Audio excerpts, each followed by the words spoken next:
Hello friends, most welcome. आज की इस वीडियो में हम अम्ब्रेला प्लाजो की कटिंग और स्टिचिंग करना सीखेंगे।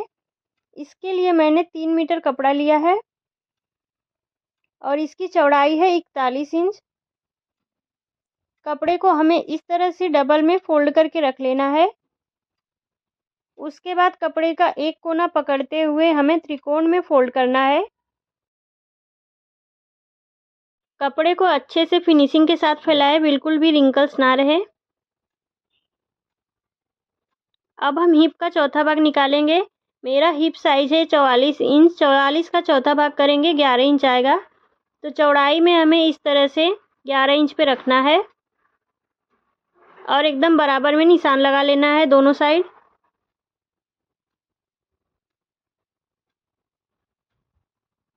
उसके बाद हम ऊपर से यहाँ तक माप लेंगे। जितनी लंबाई आ रही है उतने लंबाई में हमें पूरे गोलाई में निशान लगाना है, इस तरह से जैसा कि आपको वीडियो में दिख रहा है। लंबाई में यह 15.5 इंच आ रहा है, तो हम गोलाई में 15.5 इंच पे निशान लगा लेंगे।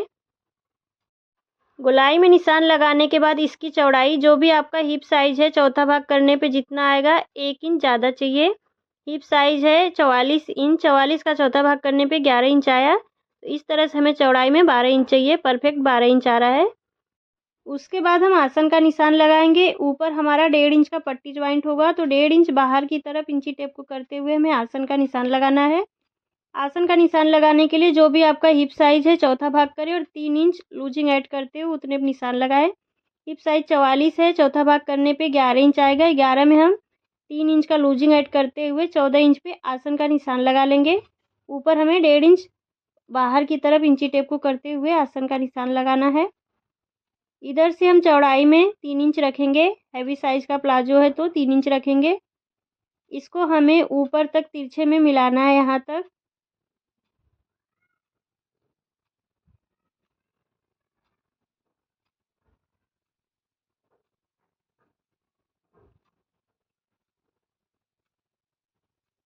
यहाँ पे हम आसन की गोलाई देंगे। उसके बाद हम प्लाजो की लंबाई का निशान लगाएंगे। ऊपर से हमें 1.5 इंच इंची टेप को बाहर की तरफ करते हुए ही लंबाई का निशान लगाना है। इसकी तैयार लंबाई है 40 इंच। 1 इंच का मार्जिन ऐड करते हुए हम 41 इंच पे निशान लगाएंगे। उसके बाद हम ऊपर से मेजर टेप को रखते हुए माप लेंगे। इसकी टोटल लंबाई आ रही है 56.5 इंच। इस तरह से हम ऊपर से मेजर टेप को रखते हुए 56.5 पे पूरे गोलाई में हम निशान लगा लेंगे। जैसा आपको वीडियो में दिख रहा है इसी तरह से पूरे घेर में हमें 56.5 पे निशान लगा लेना है।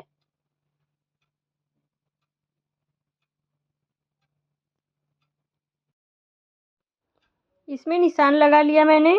यहाँ पे हमारा कपड़ा कम है तो साइड में हमारा जो कपड़ा बचेगा कटिंग करने के बाद यहाँ पे ज्वाइंट करेंगे। अब हम इसकी कटिंग कर लेते हैं। फ्रेंड्स, अगर आपको मेरी वीडियो पसंद आए तो प्लीज़ वीडियो को लाइक, शेयर और चैनल को सब्सक्राइब करें। बेल आइकन को भी प्रेस कर दें जिससे मेरी आने वाली न्यू वीडियो की नोटिफिकेशन आपको मिल सके। यहाँ से भी हम कपड़े को कट करके अलग कर लेंगे। अब हम यहाँ पे ज्वाइंट करने के लिए कपड़े की कटिंग करेंगे। नीचे की तरफ जो कपड़ा बचा है इसको हम लेंगे। यह कपड़ा डबल में है। आगे के 2 पार्ट में ही हमें ज्वाइंट लगाना है।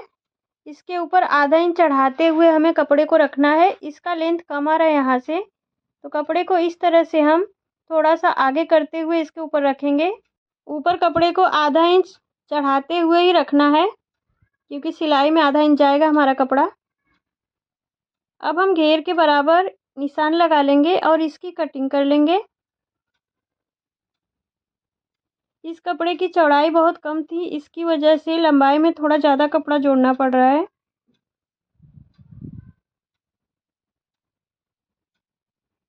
साइड में भी जोड़ लगाने के लिए हम कपड़े को कट कर लेंगे।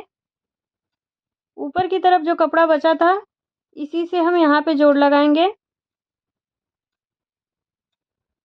इस तरह से आधा इंच हमें इसके ऊपर सिलाई मार्जिन रखते हुए ही इसकी कटिंग करनी है। इसके बराबर में हम निशान लगाएंगे और कट कर लेंगे। इसी तरह से एक पार्ट और कट कर लेंगे।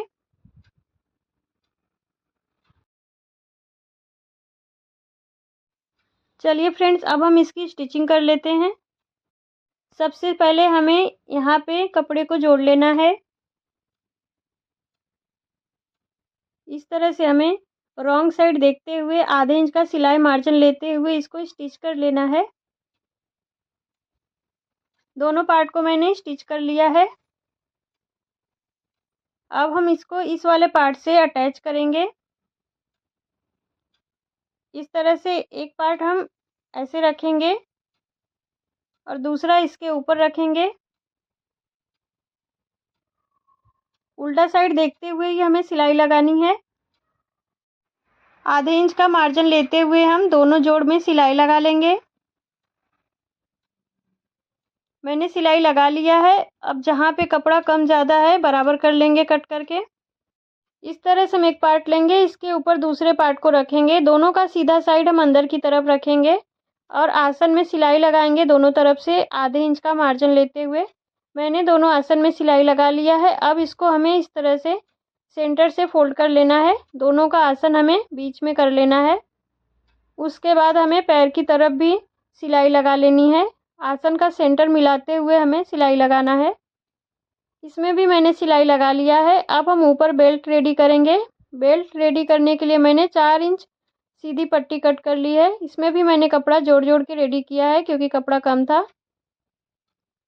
जितना कमर का चौड़ाई है उससे हमें 2 इंच एक्स्ट्रा बढ़ा के पट्टी को लेना है। अब हम इसको सीधा कर लेंगे।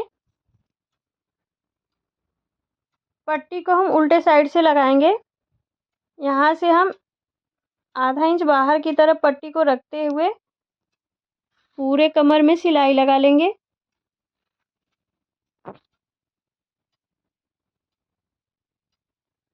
आधे इंच का मार्जिन लेते हुए सिलाई लगानी है। यहाँ पे हम पट्टी को जॉइंट कर लेंगे और एक्स्ट्रा वाला कट करके निकाल देंगे। अब हम इसको इस तरह से आधा इंच फोल्ड करेंगे।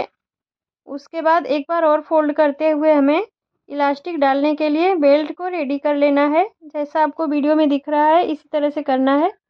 बीच में हमें थोड़ा सा गैप छोड़ना है इलास्टिक डालने के लिए। इलास्टिक की चौड़ाई हम जो भी आपका कमर साइज है उससे 4 या 5 इंच कम करते हुए रखें। मैं जो प्लाजो बना रही हूँ इसमें कमर की चौड़ाई 38 इंच है, तो 4 इंच कम करते हुए मैंने 34 इंच का इलास्टिक लिया है लंबाई में। इलास्टिक डालने के लिए जो हमने गैप छोड़ा था उसको भी सिल लेना है। बाद में हमें इलास्टिक को खींचते हुए सेंटर में सिलाई लगा लेनी है। नीचे का मोहरी रेडी कर लेंगे। कपड़े को सबसे पहले हम इस तरह से 2 या 3 सूता के बराबर फोल्ड करेंगे सिंगल में। अगर आप बिगनर्स है तो इसी तरह से फोल्ड करें क्योंकि राउंड में कपड़ा कटिंग हुआ रहता है तो फोल्ड करने में दिक्कत होता है। उसके बाद हमें एक बार और फोल्ड करना है और पूरे घेर में सिलाई लगा लेनी है। इस तरह से सिलाई लगाने से फिनिशिंग बहुत अच्छी आती है। कहीं भी कपड़ा कम या ज़्यादा फोल्ड नहीं होता है।